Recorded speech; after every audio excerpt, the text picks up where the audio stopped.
Është verë koha për pushime, por duket se në Shqipëri asgjë nuk e favorizon turizmin këtë vit. Zgjedhjet e 23 qershorit kanë ulur për gjysmë prenotimet brenda dhe jashtë vendit. Fushata elektorale dhe angazhimet politike të stafëve i kanë privuar nga plazhi.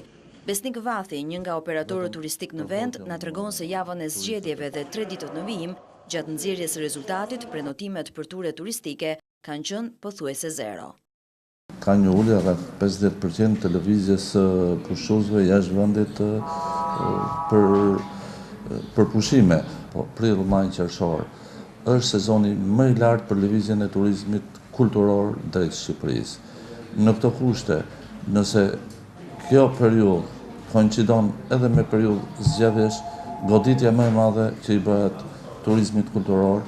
Si rrallë ndonjëherë gjatë kësaj periudhe, agjensitë turistike janë të boshatisura, por edhe ditët në vijim nuk parashikohen optimiste për turizmin. Punojësit e shtetit janë në ankthjen e emërimit të titullarëve të rinj, ndërsa ata që nuk kanë një punë janë në pritje të mundësive që do të hapen.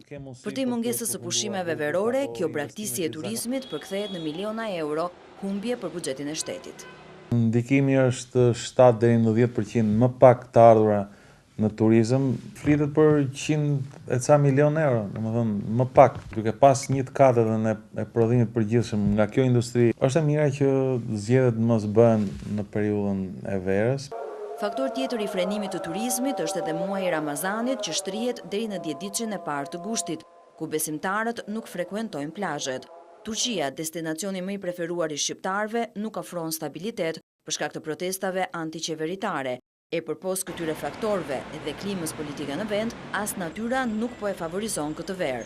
Mod të paqëndrueshëm parashikojnë sinoptikanët në ditët në vijim.